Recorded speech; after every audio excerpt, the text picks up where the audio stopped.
we decided to bring in some experts and people that can talk to, because I've partnered with hard money lenders before, like Daequan.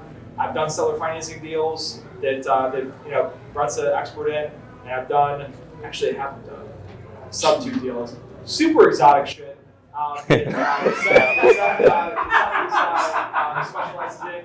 So this, for me, it was always a lack of money in being able to grow my real estate portfolio. I wanted to be financially independent, but I could buy all the houses in the world or all the investment markets in the world, but I didn't have all the money I needed. So it was creative financing, learning the tricks associated with that, and partnering with the right people and surrounding myself with the right people that allowed me to grow the real estate portfolio that I have today. And so I brought these guys in. So Seth Foltz, I've known for a little bit, is a real estate investor, real estate broker, and you're not a broker yet though. You're a licensed real estate salesperson. So it's funny, they call it an associate broker. Yeah. But you're a real estate broker. Yeah, associate broker. Let's just call it a broker. Take out the associate. So Brett McManus you're a full-time real estate broker, right? And was able to quit his full-time job through the vehicle of real estate, and now focuses on industrial, has a lot of Airbnb experience, and has utilized seller financing and taken down industrial deals, which is what we've been focused on now. So, and we got Daequan Carr, with CEO of Quickline Capital, and by the way, this whole shift over to a new venue to accommodate the growth of our organization would not be possible without our partnership with Quickline Capital. Quickline Capital is a hard money lender. Hard money lenders have been absolutely crucial in the expansion of my business, because not every deal you have is going to fit in the cookie-cutter box that your bank is going to want them to be. But a deal is a deal, and a hard money lender like Quickline is an essential partner in you being able to grow your real estate business. So, did I summarize that all right in terms of introductions? Pretty much. No, all good. So, let's welcome the three of these. Thank you.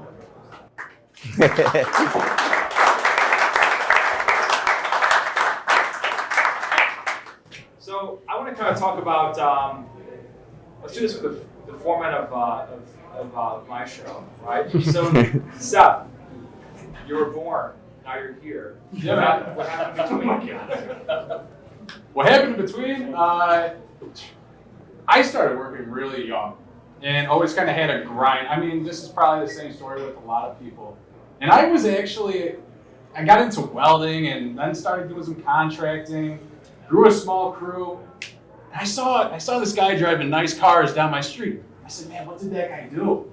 Sure enough, we did a job for him, a bathroom, kitchen. And brought me under my wing. One thing led to another. Here I am. So that's a short. All right. Good. Right. Cool. Yeah, I'm just a kind of local guy from Wayne County, out Andy's way. So just grew up really big into, like, snowmobiles are my thing. I was flipping power sports at a young age. And I thought I was going to be a power sports guy, and did a sales position and internships, and ended up working for one of the big corporate manufacturers. And when it was in the cubicle, realized that I did not like snowmobiles and power sports. I like the flipping and the making money and having fun with it. So I was able to leverage my job, get into duplex to house hack, and then save up some money and pay for a second duplex to house hack. And then I was out of money, and that's when creative finance came in, and was able to leverage that to get into a few more residential properties, some Airbnbs, and then that was really the catalyst to being able to get out of corporate and do it full time. So I'm the opposite. I didn't get out of working, obviously, right? Still work every day. But I obviously before real estate, I was in the Marine Corps for 4 years, right? Did my contract as an admin. But when I was getting out, I started thinking like, man, I don't want to work full day, every day, all day. And then I just started watching a bunch of YouTube, and you know how that goes, down the rabbit hole. I found Graham Stephan and Meet Kevin, and then I've just been watching ever since. And I was like, oh, hard money. And then I was like, okay. I started looking around when I was about to get out, like, where do I want to go? I was down in South Carolina, so I'm like, maybe Jacksonville or North Carolina, but I'm from upstate New York, and I was looking at all the markets and things like that, and I'm like, why not just go back home? They got the best market where we have so low property values and so high rents in upstate New York that the turnaround and debt service of almost all our properties always work. So that's what led me to get into real estate. So let's start with you first, Daequan. By the way, this is interactive, so if you have questions, just shout them out or raise your hand. Daequan, what would you say hard money is for those that don't know what hard money is? Yeah, so we're more of a private sector. Unlike traditional financing, our main niche is we don't lend to you personally, we will lend to like your entity. This way it doesn't show up on your personal debt service or anything like that. So your DTI, I'm pretty sure if you go to traditional, they always ask for like your tax returns or proof of income or your W-2, stuff like that. We don't care about any of that stuff. We base all our loans on the property itself. Excellent. So a little story about when I first partnered with a hard money lender was when I bought my second investment property, I spent every dollar that I possibly had on my first investment property. And I had a smoking hot deal like 2 doors down from the property that I ended up buying. Actually, it was a 4-family property. And so a hard money lender, if you're buying a deal right, and you can cobble together the financing and get, basically buy real estate with none of your own money through using a hard money lender. So definitely, I've used that. I used it most recently with, I bought a 24-unit mixed-use apartment building on the corner of Monroe and Meggs, and it was a package deal. It was a large property of like 20 units, like 20 apartments and like 2 storefronts, and a 4-family in the back, right? And so it was a separate tax parcel. I was able to actually get a hard money lender to give me 100% financing on the 4-family because I was buying it right, and I actually used that money to provide the down payment for the larger 20-unit commercial property, and was able to put that deal together with having none of my own money. So hard money lenders are definitely will add gasoline to your fire as long as you are actually buying good deals. Yep. So, Brett, have you ever partnered with a hard money lender or anything like that? Or have you done everything the traditional way or seller financing? No, everything's been at the hard money lender or some form of seller financing and private money lenders. So it's been a crucial role in everything non-owner occupied that we've done. Yeah. So tell me about what you thought when you did your first deal with it didn't fit the cookie cutter banking type of thing. Yeah, I mean, the first one that we did was more like that typical Burr model, right? Where it was a house in Rochester and it had 2 problems. It was in really rough shape, it was vacant, and I didn't have a lot of collateral to put up against it. So that rules out a lot of your options pretty quick. But it was a killer deal. We knew it was direct to the owner, working with him. They were in a pickle and they needed to get out of it pretty quick because of a health issue. And so we knew we had a good deal. We just had to figure out a way to get it done. And it was, I had barely asked my parents for money before, let alone going and asking somebody for $65,000 at the time to buy that property. But you pick up the phone, you have the conversation, and to your point, if you have a good property, at least in that case, it was a pretty easy conversation, and it was kind of rest history from there. Absolutely. So Seth is our subject to expert in the panel. Can you explain to everybody what sub 2 or subject to is and how it sort of sparked something in your mind, or what was the catalyst behind that? Yeah, sure. So we saw some crazy stuff happen in the past few years in real estate, where the market got so crazy and interest rates were so low that people locked in these smoking hot interest rates that you can only dream of today. Well, with subject to, it's short for subject to the existing financing on a property. So you can make payments on behalf of the person who has that mortgage. So when you run it back, you don't have to pull a loan. You just have to make payments. So yeah, that's hot stuff. When you know how to do that, that's pretty cool. So can you walk us through something of because this is a whole new area for us. I'm focused on commercial and that sort of thing. So, for somebody that, let's say, I don't know, just tell us about maybe a recent deal you've done that has been a subject to deal. Yeah. So, for example, I'm in a community in a network that's part of a group, but basically a group of us just got a low equity deal in Texas at 3.15% where the realtor was unable to solve the seller's solution to selling the property. There's no equity. What they bought in the past 2 years had to relocate because of the armed services. And not only were we able to buy that deal, but we were also able to assign it. So we got the real estate agent paid, we made a little bit of money, and ultimately the seller was able to move on to their next step. That's awesome. Yes, sir. Shoot. How common is that in Rochester, and what are some other benefits to sellers? Because I feel like a lot of sellers are gonna have a lot of equity in this market that we bought, even in the last year or two. Sure, so that may very well be the case. I'd say in Rochester, it's much less common. As far as benefits to the seller, it's if they're in a foreclosure situation, you can catch up the arrears, and you can buy creatively that way. So we're reinstating that first position mortgage, ultimately saving that owner's credit. And you can either bring in a hard money lender, your own funds, so on and so forth, to make up the other part of that deal. We are also able to provide even more value by potentially cashing out or giving that seller something to walk away with that in other solutions they wouldn't have. So do they assign the mortgage to you? So And they claim the property or what? no, so the deed and the mortgage are two separate things. So I can take the deed, and just like anybody else in this room can take the deed in their name, but we use a third-party servicer, so it creates an arm's length transaction to actually make payments on behalf of the seller. So I don't just hand someone money and say, "Hey, could you please pay your mortgage?" It's all set up on the back end. We use quite a few addenda to the contract to facilitate that. So right now it's probably not accessible anywhere. It's something that you're going to want to work with an attorney on creating. The biggest thing that's most important, and I know I'm jumping around here, is the due on sale clause. That's going to be one objection that you're going to have to handle with the seller, and be able to articulate what that is. For everybody who doesn't know what the due on sale clause is, it's if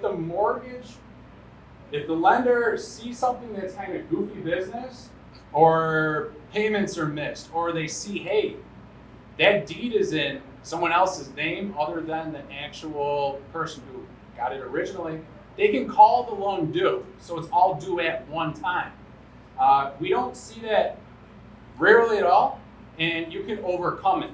Please consult an attorney, and please have your Again, disclaimer. Yes. Attorneys matter. Please Hey, have your paperwork tight. Please pay the $2,000 or whatever it is to draft tight documents. Yeah, you should be all right. Go ahead, Josh.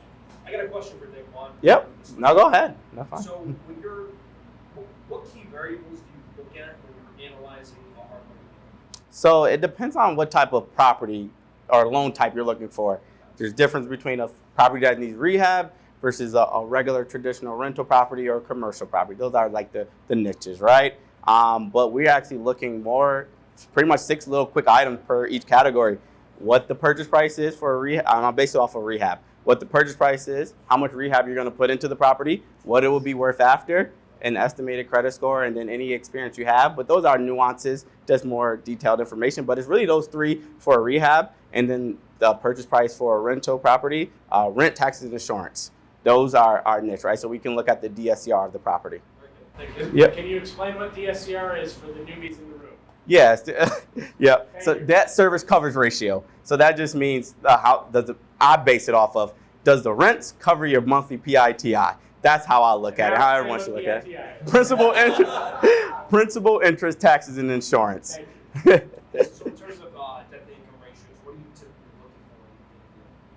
looking for? So because we're creative financing, we can get very creative, right? So even if the property doesn't debt service, I treat everyone like big boys and big girls, right? We give you all the numbers right in front in black and white. So you can see what that monthly payment is and you know what your rent is for that property. It obviously will never make it less than what your rent is, but if you're going to equal out, then hey, that's on you. Maybe you know something that we don't know, but as long as that monthly payment is being paid, that's what we care for. Maybe it's a silly question. Are you able to do any deferred payments? Any deferred payments? It depends. Because we're creative, we can. It depends on more of the property type, but that is also more for properties that need rehab. So, Daequan, Yep. just a quick question. In terms of like, let's say, you know, the numbers are tight on the property. It's not like an extreme smoking hot deal, but it's a deal. Yep. And somebody needs to bring some amount of cash to the closing table. Yep. What cash sources do you allow as a financer for that person? So we got technically two different, we call it liquidity options, right? The first option is just your traditional, we don't ask for your tax returns or proof of W-2, right? So we all ask for 1 month of your bank statement if you want that. Any savings, investments account or anything like that, stocks accounts, anything along those natures.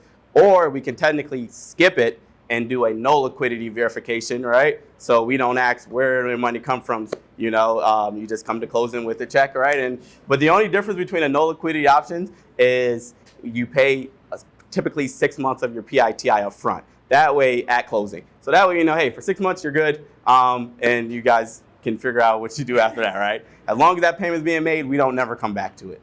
It's a good kind of lender. Yep. So, Brad, tell us about you know, how seller financing. I don't know. Just tell us a story about seller financing and like how it was able to allow you to like have that aha moment. Yeah. And how it's worked for you going forward. Yeah, so probably just like the story, the first one that we got into was it was the third property that we ever bought. It was a duplex in Palmyra, which is a town that we invest in pretty frequently. And it was sitting on Facebook Marketplace for a while. It was a beautiful property. It was all fixed up, and they had an open house that weekend. It's like, there's not a lot of value add here. You know, they're asking market price, but I'll go. Like, I'll see just to get a good comp. And I was the only one who showed up. And this is summer 2021, so not like 2016. And so we are spending time getting to know the owners, and turns out it's two cousins. They bought the property in cash, and we're moving to Tennessee, and they had all their housing stuff figured out, jobs figured out. The only thing they didn't have a solve for was this property.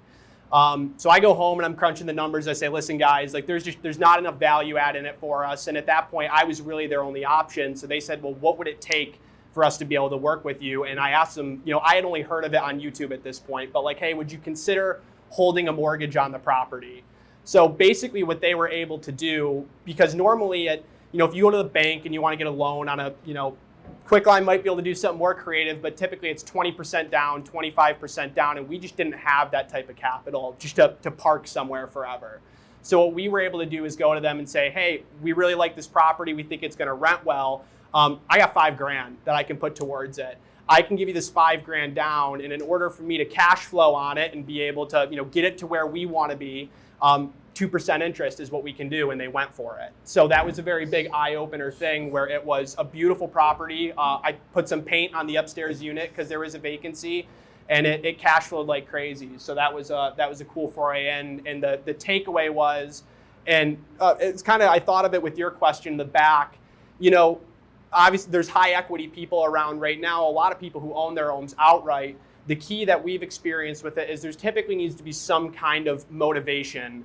If it's a flipper and they got a beautiful house and they got debt against it, seller financing might not be an option for them. But if you have a retiring landlord that wants to be able to continue getting their income, in our case, somebody moving away, maybe it is a bad tenant case, there usually needs to be some motivation, but it doesn't necessarily need to be something bad. Yeah, so what's the benefit to a seller for holding a mortgage, doing seller financing? Yeah, so there's two main ones that we see, and again, we work with a lot of the retiring landlord crowd, the people on the back end of it. So the biggest one is if they want to continue to receive some form of income from that property, kind of stretched out over time, without actually having to be the one managing it. But another one of it that we experience now, especially on the commercial side of things, is avoiding capital gains. So, if you own a property outright and you sell it, and you're getting this big chunk of cash coming to you at one point, very likely you're going to be subject to a big tax that you're going to have to pay. And we see it especially so on, if it's we saw it on $100,000 duplexes, but we really see it on $1 million industrial property. That's a big chunk of change. So if an investor has an opportunity to defer some of that and take the payments, we found that's a big advantage to them. Yeah, absolutely. Can I roll off a Brett on that? Yeah, absolutely. Just a couple other things. There's two other benefits that come to mind. Is a lot of times with seller finance or subject to, you can attain a seller's price because they're going to get their price. You're going to try to get your terms. So if there was a property where it just didn't make sense to put cash into it today, because right now cash is expensive, you can close that gap using these creative strategies. The other one is, of course, them receiving a little bit more money at the end of the day. If it's someone who needs that money, they can also put an interest rate on it, and that's just another kind of way to pitch it. Yeah, absolutely. So, Daequan, on seller finance deals, do you guys allow for a seller to take back a second mortgage that's subordinated to your first mortgage? So technically you can after we close. After you close on our loan, it's your property, right? If you have equity or whatever, HELOC, any type of other financing, anything you want to do with that property, that's all on you guys. We can care less, right? As long as that, like I mentioned, keep mentioning, as long as you pay your payment on time, we don't look on the property. Yeah, so would a hard money lender in general be okay with, let's say, we're talking about a seller taking back a first mortgage, but sometimes like I've negotiated deals where a seller took back a small second mortgage, right? Okay. It was subordinate to a first mortgage from a hard money lender, right? Is that something that is a normal possibility with hard money? So I would say it would probably be the opposite way, right? If you got a first mortgage with the seller financing, right, and you need to come down with whatever, we can technically provide gap funding, what we call it. So that way, it's obviously a short term. It's not as long as you probably get with your seller financing, but it's a little bit shorter time frame for a quicker payback. But at least during that time, you can come up with that money, and then you have that property, no money out of pocket at that time. You're not having to put a hard money lender on the team and then position. Yeah. Oh, no, go ahead. I was just going to say, hard money lenders usually place a lien on the property in first position. So they're not on the deed because they don't actually own the property, but they repossess it. Yeah, correct. Because it's to your entity and it's not towards you per se, right? Yes. What's the percentage you got at DSCR and what the rent rules we do with the PIT activated? So you said how much down you need for like a rental property? Well, on a DSCR. On a DSCR, yeah. So yeah, so our first position we have double option, right? We always have our first position loan is going to be that 20% down, but we can get very creative with our gap funding and then provide you what would technically be two separate loans for the remaining down payment. So technically it can be up to 100% or no money down. And then your second question, sorry? Yeah, the rent rules, what percentage need to be over the PIT Yeah, so we were at 1.1, depending on the property type. If it's 1 to 4, we can probably go down to 1.0. Yeah. So, Brad, earlier here, how do you get the seller comfortable with seller financing? We talked about maybe the benefits to the seller. Mm-hmm. I mean, like, because it's really like a discovery process with the property owner, and then, hey, I can give you just a big pile of cash. What are you going to do with that cash? Mm-hmm. So it's like, and also, Uncle Sam is going to take, 20, 30, possibly 40% of that cash if you do sell the property and don't do seller financing. So how do you get them actually comfortable with that? Yeah, for sure. So it's basically the seller's acting like the bank if we didn't hit on that enough before. And technically, they're typically within their right where if you don't fulfill your payment, they can come foreclose on you if they want to, but they don't want to get into that, right? If they're looking to get out of this property, they certainly don't want it back in 2 years and have to go through all that hoopla. So the way that we've gone about it is going direct to owner. Like, it's what we spend a lot of our time on is either just marketing, knocking on doors, cold calling, but really spending a lot of time going direct to owner, because at least in my case, it's given us the most time to be face-to-face with them, have those conversations, build that rapport. I know individuals who do it through an agent, and it's absolutely possible, but you just got to have a realtor and agent that's going to be able to answer the question of, this trust question that the seller is going to have. So for us, it's been a lot of time connecting directly with owners. Usually it's months of ongoing conversations and visits to the property, especially on some of the bigger ones we're doing now. But it's just rapport building and trust. But what I will say, like, if this is something you're going to go out and do, don't get frustrated in the beginning if people aren't up for it, because there are just some owners where they just want the cash or they don't feel comfortable with it. We have one property that we did a master lease option on. But he could have seller financed it to us, but he held a note on a mobile home back in the day and got screwed on it, and he doesn't want to do it again. So it's not for everybody, but have the conversation and, like you said, rub bellies a little bit, and you can build a relationship. So we have origination. Most people know it by points on the loan. It's the typical upfront cost. That's pretty much it. We, as a quick line, I can't speak for every other lender. Some people do charge pretty high. But because of how because of our volume, we at a fair market rate. We try to stay around that 1 point range. Obviously, if it's a smaller loan, it may be more, but typically it's around 1 point of origination. So 1% of the loan balance. Correct. Yep. Okay. But it changes based upon the deal size. Absolutely. Yep. Mm-hmm. Does that answer your question? One piece that might help, so like for us, so like I'm an investor, so I go to these owners and I'm trying to buy it directly from them without an agent. Because an example on another deal, for instance, I only put 2% down on it. That's not enough to cover the agent's commission. And I don't know if that's getting at your question a little bit more. So that's one of the other reasons why we go direct to seller. Colleagues of mine that do work with agents, they still have the same conversation. They just make sure the down payment that they're allocating at closing is enough to cover whatever the seller needs, as well as that agent's commission. So in that case, them as a buyer are paying the broker's commission.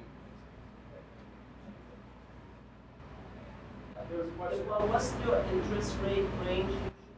Yeah, so it depends once again on the property type. Obviously, if you're doing a property that needs rehab or just some short-term financing, it's going to be a little bit higher, right? Because there's no seasoning or prepayment penalty. So you can literally have that house, buy it today and sell it tomorrow for all we care. So those typically start off around the 10% range. But if it's a traditional mortgage, 30-year, we're not too much off of if it's a long-term rental property, we're not too much off of a traditional home. Right now, we're at the mid 6% range for a 30-year fixed rate mortgage. Yep. True, then Kelly, yes. I just wanted to see, how are you funding the deals? Are you going to a lender? Are you, assigning these deals? How are you, going about that? Myself? Yes. Yep. Yeah, so in the beginning, like I said, like that first one, we just paid out of savings, the one that was $5,000 down. Since then, we haven't been able to do that just because we have money tied up and stuff. So typically what we do is it's either partnerships or private money lenders or hard money lenders to come up with that down payment. So some mix and match, like Matt was talking about before, where you have, seller financing in place for the bulk of the purchase, and then partner, private money lender. There's individuals in this room that I've worked with before, just building relationships, and that's how I've been able to do it personally. Kelly first. Kelly.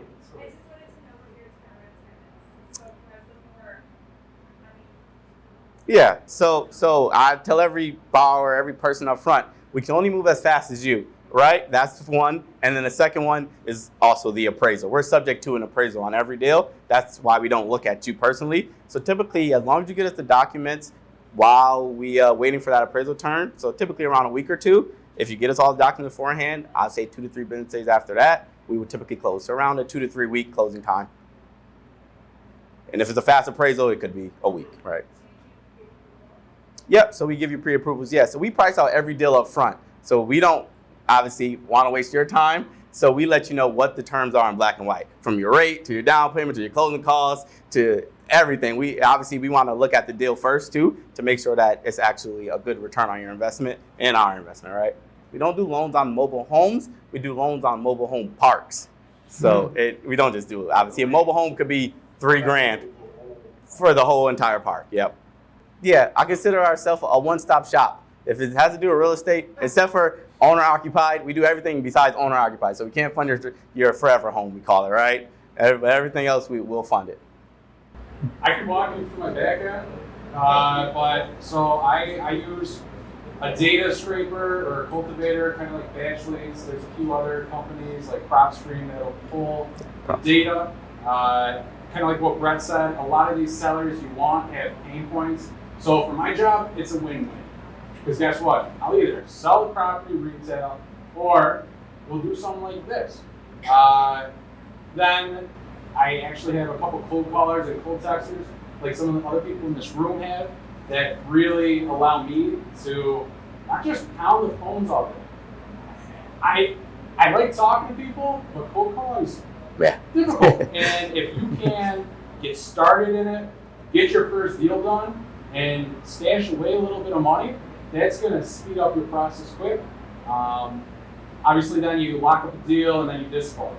I skipped a few steps, but eventually it's PropStream, a way to reach the person like call tools, and then the CRM. So you want to make sure that you talk to people and make sure you follow up, follow through. Take the action, people. Just take the action. Talk to people. I'm more old school about it, so I do a lot of, we've done some stuff with CRMs, but we do a lot of investing in like the smaller towns, Palmyra, Canandaigua, Naples, like more Wayne and Ontario County. So for us, it's just been a lot of, I drive around and I find properties that I like and that look good, and we'll go into the tax records and just get like who their name are. The biggest thing for us as it pertains to seller financing is I'm trying to figure out if they've owned it long enough to potentially pay it outright. So I'll drive around or look on Google Maps, get a list of properties I like, go into the tax records, see like, hey, have they owned it since the 90s? Bingo, there's somebody who I'm gonna reach out to. And then depending on how bad I want it, I'll go knock on their door. Typically we'll do like direct mail though, and that's just send them again, not thousands of letters going out, I'm just sending them a letter in the mail, and that's worked for us. What's an easier first start? Seller finance is gonna be the easiest start. Subject to is gonna be that next step. If someone has a mortgage, you have a lot of objections to overcome versus seller finance is, hey, seller, would you like to create a note? Here's the benefits. Subject to, there's a little bit more walking. Sure. And it works same steps in commercial as residential, just obviously. Yeah, same thing. People are, a really hot thing right now is buying businesses seller finance and subject to existing SBA loans. So this kind of stuff applies in all different fields.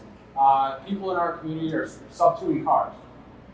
So John, to answer your question on commercial, I think. So commercial transactions are usually financed by community banks. Okay, community banks have annual reviews on your whatever loans you have with them. So when you're talking about doing a subject to transfer deed, once you make the payments on the seller's mortgage, then you're gonna fly under the radar. The problem is when you work with a community bank, they're much more scrupulous about reviewing, like, okay, oh my God, this was in John Smith's name and now it's in Todd Reed's name. Okay, there's a problem here. Okay, because the loan officers actually review, So the better thing is that there's like a deal that I did, for instance, like actually this was a property that had a private seller finance, not even a seller finance, but it was a private mortgage property, commercial property. I contacted the owner of the property, and I actually took over the payments on the mortgage that they have, the private mortgage, or the hard money loan, and I just got approval to assume the mortgage from the actual private mortgage. So there's more than one way to skin a cat. I think probably subject to on commercial would be a little bit more dangerous, especially if there's a community bank that's involved, because those loan officers are like, they see why they cover their ass. for example, Ruger properties, not family right now, in terms of all this stuff. It's like a slice of dice and What scared us with it too, and correct me if I'm wrong, like if that did get called due, if it's like a single family home, it's a little easier to scramble and go get a new mortgage, especially if you fixed it up already. At least what we've been told, just trying to genuinely get a refinance for some of these seller finance deals, they want to see you operating that property for a few years and collecting that income and you as an operator in place. If you're not going to have like a property manager for multifamily, so you can be in a pickle if they call it due and you've only owned it for 3 months and you're new to it. It can be a little tight. 2 minutes. I get a Volvo. Yes. Daequan, do you do construction loans? New construction, yep, we do new construction as well. The only difference right now, obviously due to COVID, we just require you to just have one done in the last 3 years. That's the only difference now. What was that? Just one new construction done in the last 3 years, yep. If you're going to build a house for rent, you're going to build a house for sale, Yep. you have to have completed one, successfully sold it, and made money within the last 36 months. Yep, correct. Construction on self-storage? No new construction on commercial. Yeah, so you just have to buy How additional. about an addition to self-storage? If they have the land, they have the property, it's cash flowing, will you do an addition on self-storage? Loophole. I would have to see the numbers. I never say no to anything technically. I just need to see the numbers. Perfect. Yep.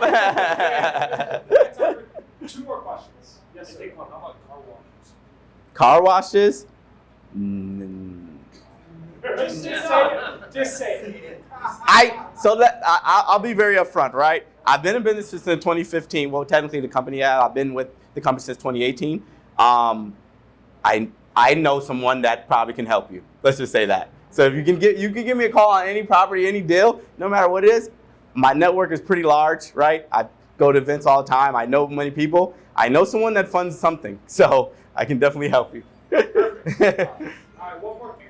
Yeah, I think, I don't even know if I call it a skill or just like a character trait that anybody can learn is just like the willingness to go out and talk to people. And if you have a conversation, like a lot of the deals that I've done with, I didn't really know what I was like, that it was a strategy. It was just a conversation with somebody where we agreed like, hey, this is what we want to do. We went to the attorney and they put framework around it. So more of a character trait thing, but then really for us, it's just leveraging that to do bigger deals. Because at least in what was kind of the aha moment for us, like when we were doing it on a duplex, like seller financing, at least for us, it can happen at any level. So just keep doing bigger deals. And for us, it's been the commercial route, but just it's the same principles that we were doing on duplexes last year.